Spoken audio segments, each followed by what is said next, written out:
You are watching the Jennylyn Show, and I'm Jennylyn Gleave, your host.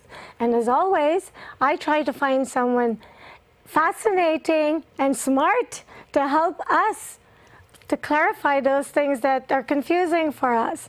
And tonight, my guest is John Bradley, and he is here to explain cryptocurrency, or rather simplify it for us. John, thank you for coming on my show. Thanks so much for having me.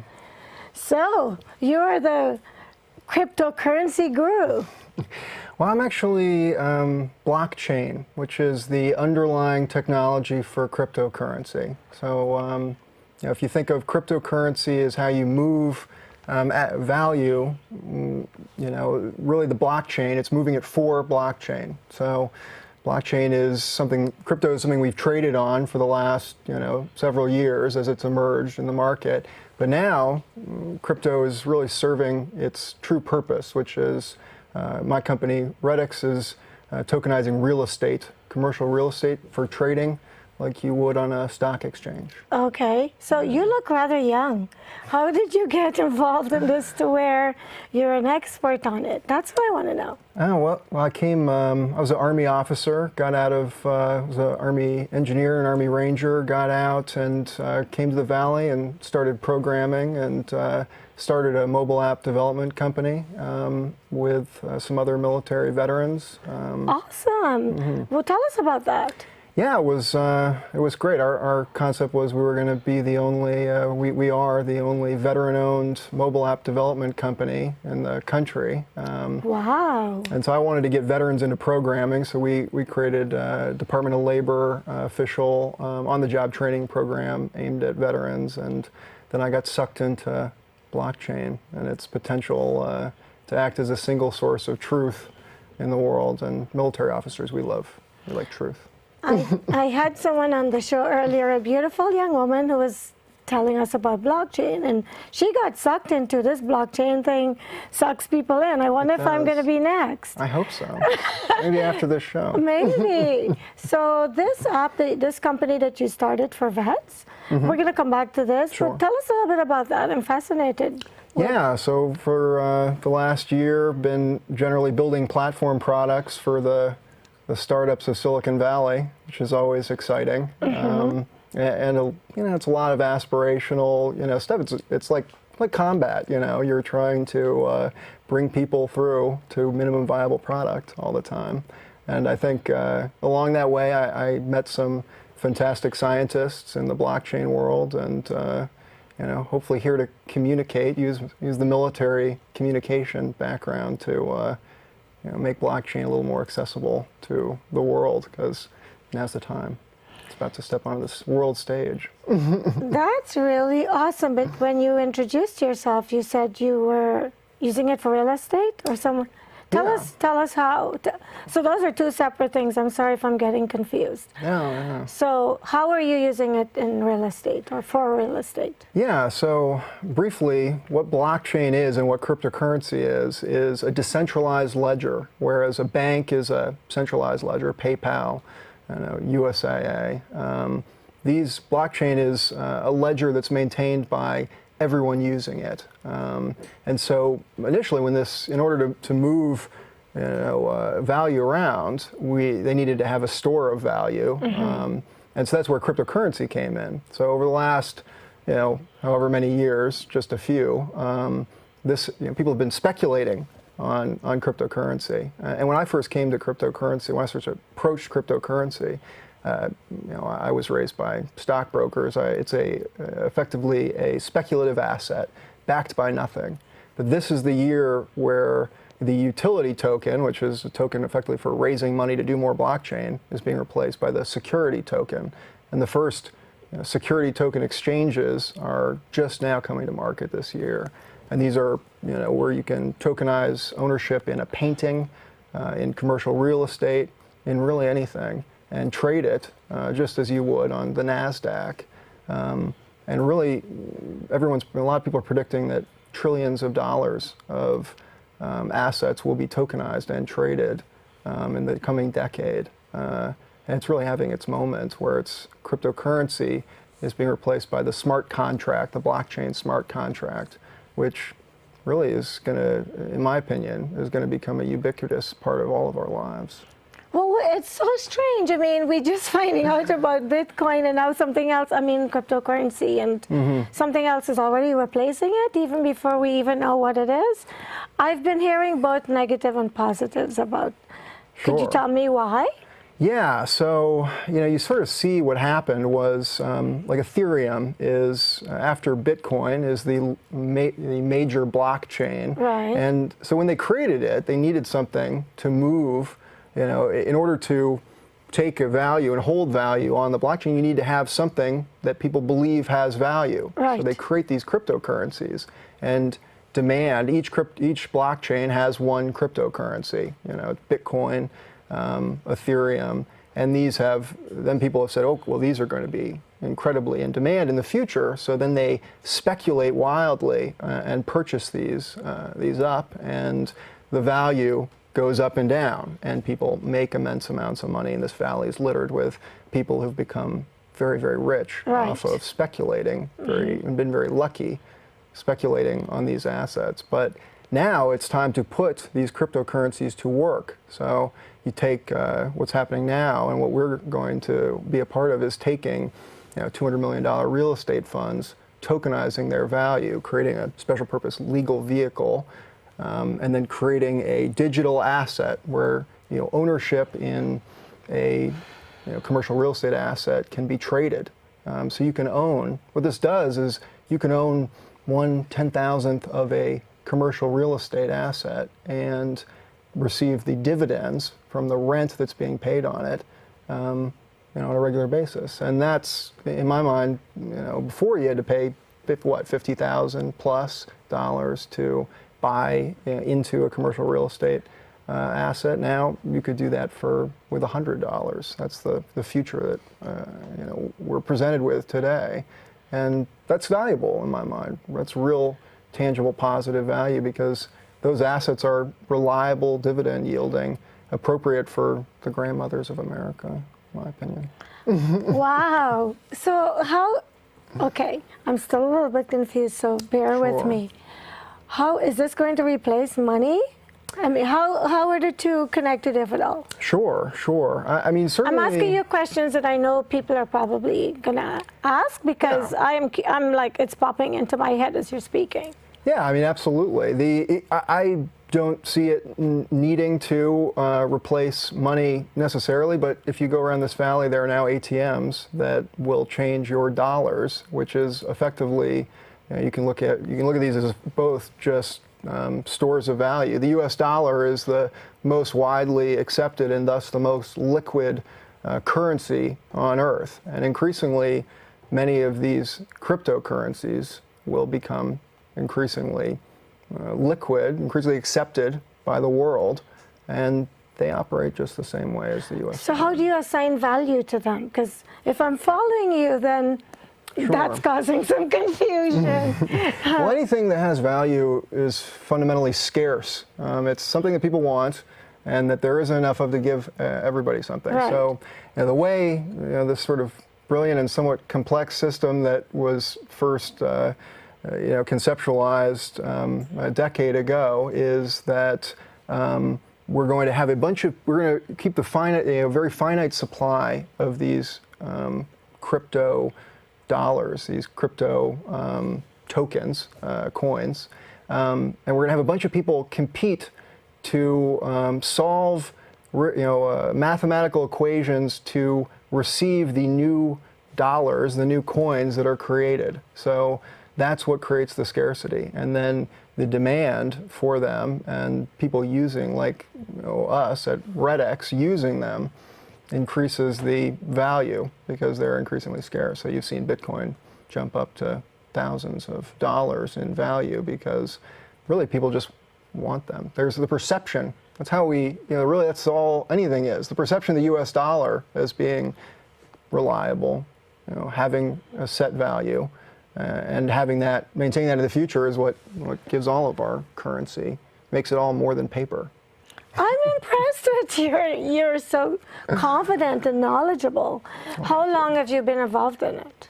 We're just a few months old. Yeah, my CTO's got. But you were involved in it through someone else prior to this, right? Yeah, I've had. Yeah, I was at the crypto forum, the pitching crypto coins to to investors, but I was always a little bit skeptical of cryptocurrency because it's just a speculative investment. It's not appropriate for many people, probably the most people, because anybody who thinks they can predict where any market is going to go is usually not telling the truth. But there's some people very convincing, and they'll get people to buy into anything. I know.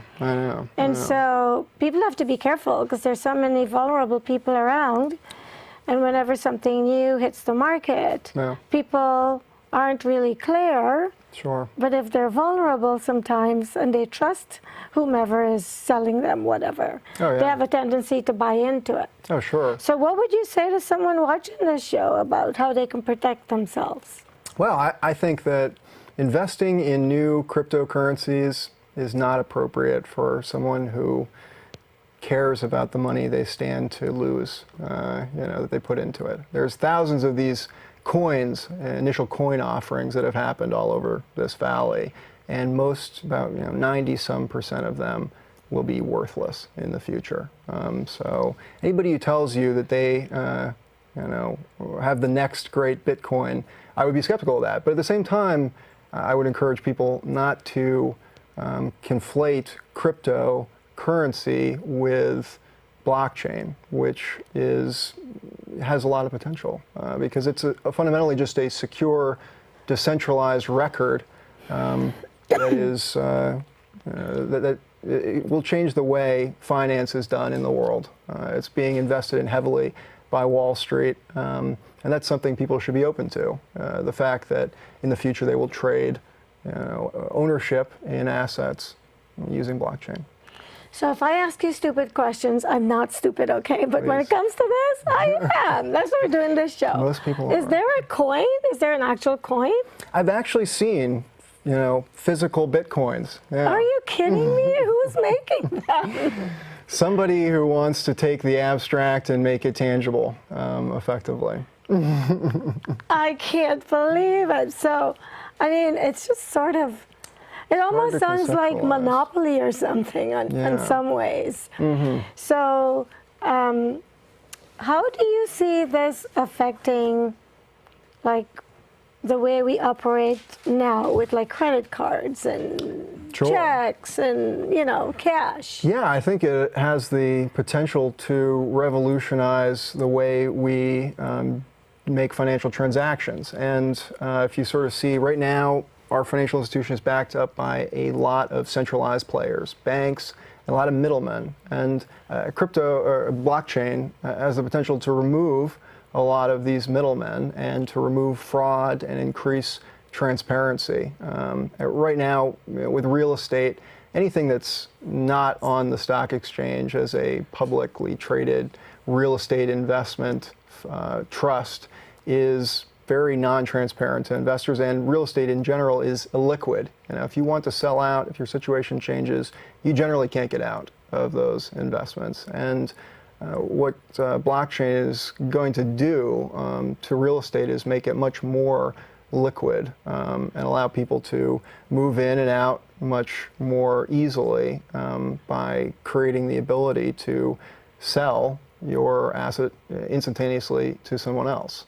And of course, there's a lot of legal regulation around this because these are, unlike the utility tokens that have come before them, these security tokens fall under the SEC Securities Act of 1933, and so they will be regulated just in the same way that bringing a new commercial real estate to market will be regulated in the same way that a IPO is done by an investment bank on Wall Street, limited to accredited investors, and then subsequently will go and be tradable by anyone the way you would go and log into a traditional trading platform and make a purchase today.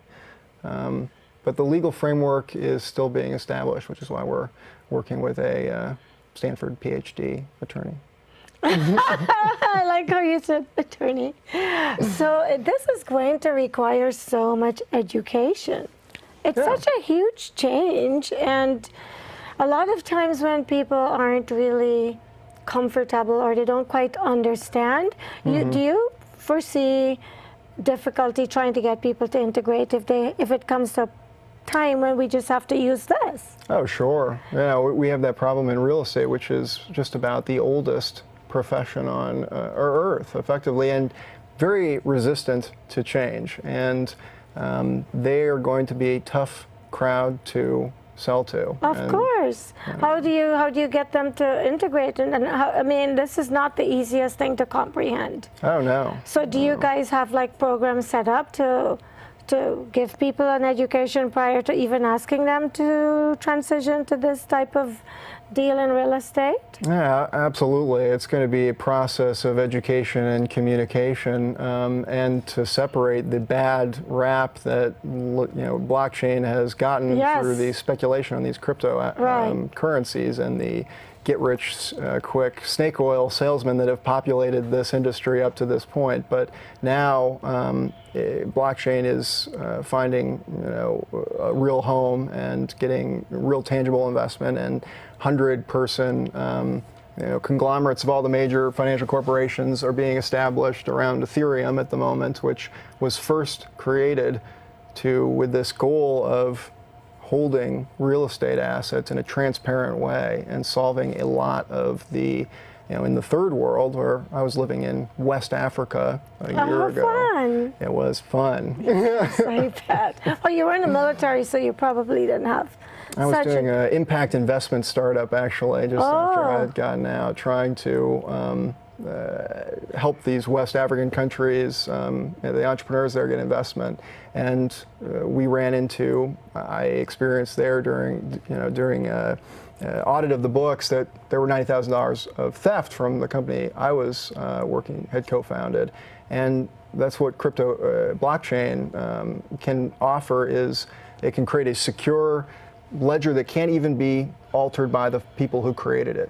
And it can help solve the theft, the kleptocracy that has dogged a lot of the world, even here in the United States. So what I'm hearing you say is this will really provide a much higher layer of security in companies to prevent theft and some of the different things that go on that isn't beneficial to the company. Yeah. Is that correct? Absolutely. So here's a question that's not about cryptocurrency or blockchain. Okay. When are they going to shorten those forms you sign when you're buying a house? That would be part of...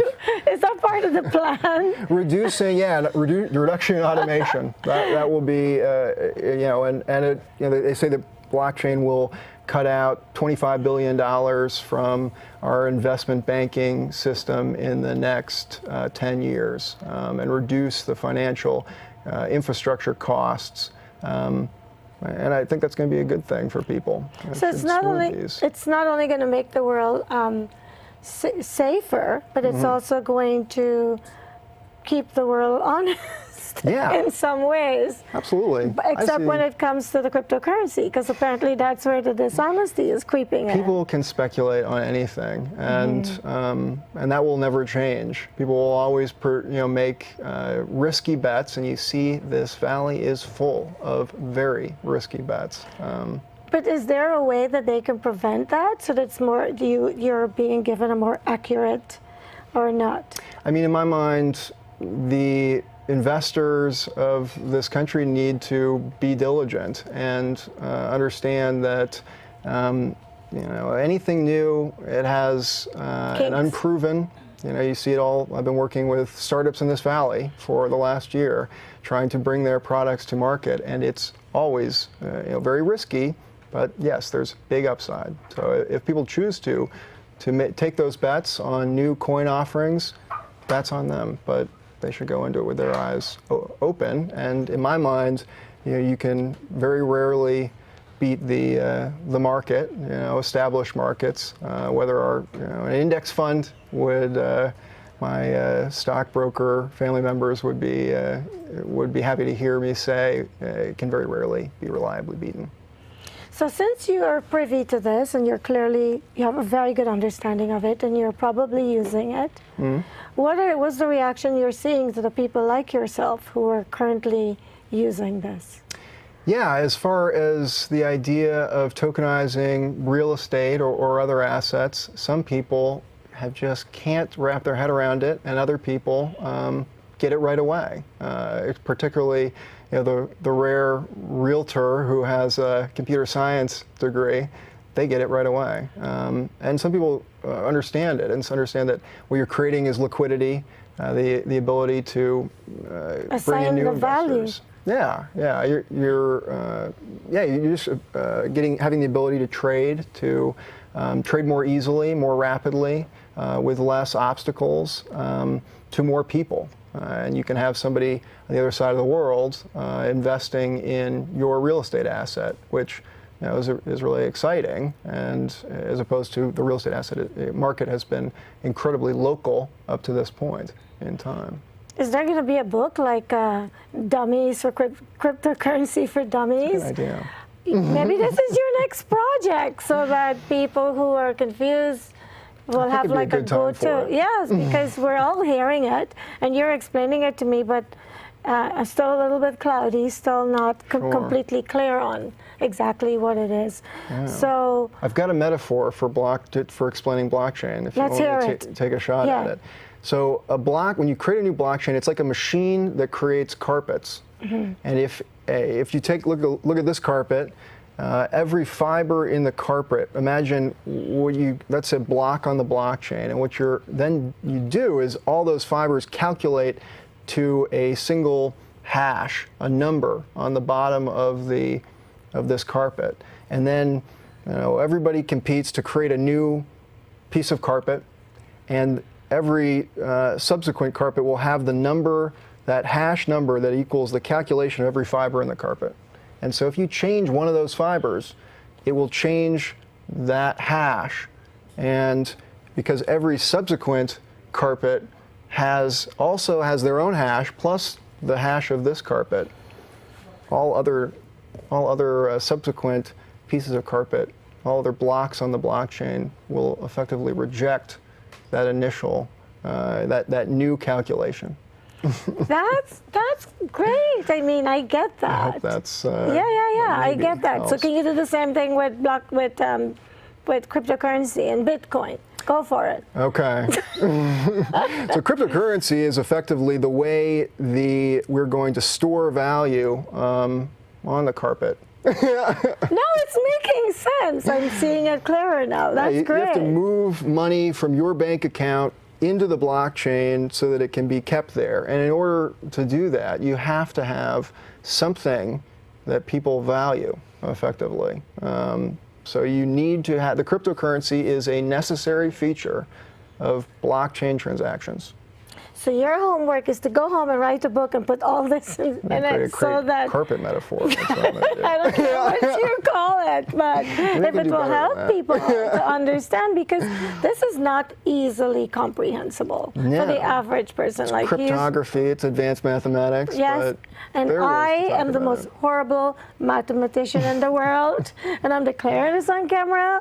So I think there are people like myself who, have difficulty with math, and the world has made everybody so lazy because the calculator and the phone the phones are doing everything for people now, so people aren't using their brains as much. Yeah, but the world is full of complexity. We just have to decide which things we're going to understand. We code at a certain abstracted level, and we don't need to know the zeros and ones that happen below it, but we need to know what these different levels, we have to pick our level of complexity and our level of depth and decide what to learn. And so the average person wouldn't need to know those codes. What would they need to know? I think they need to understand on a higher level what blockchain offers, what its limitations are, and what its potential is, which is ultimately is another option for creating liquidity, which is what greases the wheels of finance and allows all of this to occur. I am so grateful that you and Olga have taken your time to come here tonight, because it's really made a huge difference for me. Thank you for having and me. hopefully for other people. We're almost out of time. What haven't I asked you that's critical that you leave for the viewers? And me, of course. Let's see. I would say, maybe, I guess as I walk around in the valley and get stressed out about cryptocurrency, I always look back to when I was in Army Ranger School, freezing and starving, and I always think, wow, it's not so bad, because I've got a lot to eat and it's warm in California, and I like that. Well, great. I think whatever will take away the stress, right? Sure. Can always be worse. Keep things in perspective. Yeah, but if there comes a time when we all have to somehow use this, people just need to be comfortable with it. Sure. Otherwise, you're going to have all sorts of problems. Yeah. And anytime you roll out anything new, you'll find some kinks here and there, and then you have to work through those.